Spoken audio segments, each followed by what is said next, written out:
เออยังที่ยูเครนยังบ่เป็นอยู่ทหารยูเครนนั้นบ่เป็นยัง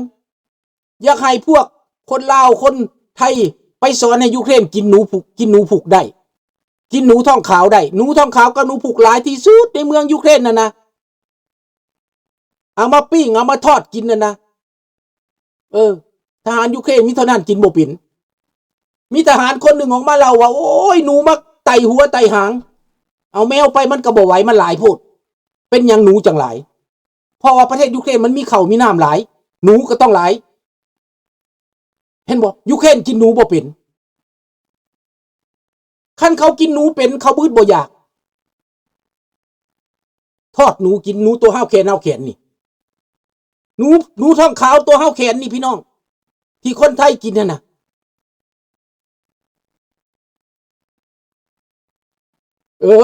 ทหารลาวไปกินหมดตีนี่แหละพี่น้องกินบ่เป็นคนยูเครนกินหนูบ่เป็นแนวอื่นเขาเป็นแต่เขากินหนูบ่เป็นที่จริงหนูมันก็สะอาดมันบ่ได้เปื้อนมันกินข้าวกินน้ำกินหากไม้มันบ่ได้เปื้อนแต่คนยูเครนเขาบ่กล้ากินฟรอมาจบอกอาหารการกินไปไว้ในห่อยไว้นะฮะมันไปหากินเบิดหนูน่ะทหารยูเครนเจ็บใจน้ำหนูไปกินอาหารตัวเองเด้อพี่น้องเด้อผู้ใดอยากไปหลบยูเครนผู้ใดอยากกินหนูต้องไปเท่านั้นเด้อ อาจจะได้เมียยูเครนพร้อมผู้ใด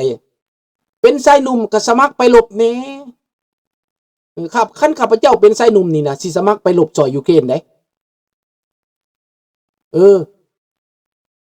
เงินเดือนก็สิเอาแต่ครึ่งนึงขั้นเป็นชายหนุ่มนี่นะสิไปซอยทหารไปซอยประเทศยูเครนสิไปเอาเมียอยู่ประเทศยูเครนซะบ่เนาะสาวหนุ่มมันน่ะไปโลดเด้อซอยเขาเจ้าแหน่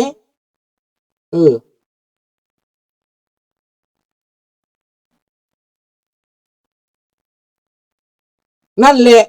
3 ปีแล้วยังสู้ยูเครนบ่ได้ยังเปิดปล่อยยูเครนบ่ได้เขาเก่งไผสิโฆษณาจังได๋ก็โฆษณาเถาะยูเครนเก่งถ้าเขามีทหารเท่ากันนั่นนะถ้าเขามีสิทธิ์ไปเอาทหารเกาหลีเหนือมายูเครนมีสิทธิ์ไปเอาทหารเกาหลีใต้มานะถ้ายูเครนมีสิทธิ์ไปยูเครนไปเอาทหารเกาหลีใต้มาหลบให้มันมีสิทธิ์เท่ากันเบิ่งโอ้ลืม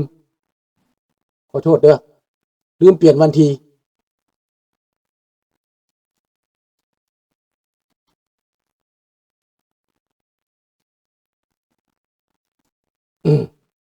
ขอบใจลืมเปลี่ยนวันที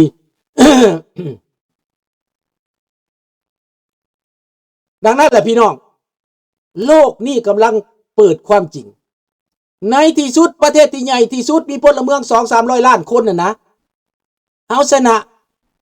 พลเมือง20 ล้านคนบ่ได้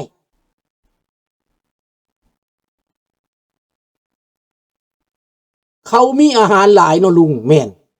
ข้าวน้ำซ้ำปลาเขาหลายนั่นท่านทหารลาวไปอยู่นี่ประตูหนูคืออาหารโปรดเลยเนาะปิ้งหนูทอดหนูก้อยหนูและไอ้ลาวนี่นะผักบัวหัวหอมไปน้ำพร้อมแหละตีหนูตัวบักใหญ่นะลอกหนังแล้วทอดจวดๆนี่นะมึง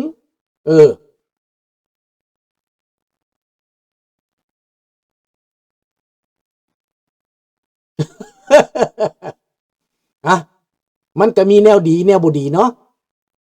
อย่างน้อยยูเครนก็สู้ได้อย่างน้อยยูเครนก็ยืนยัดได้แต่ว่าตอนนี้รัสเซียสิไปทางใดล่ะนายปูตินสิไปทางใดความตัดสินใจมันอยู่กับเจ้าแล้วเท่าปูตินเนาะ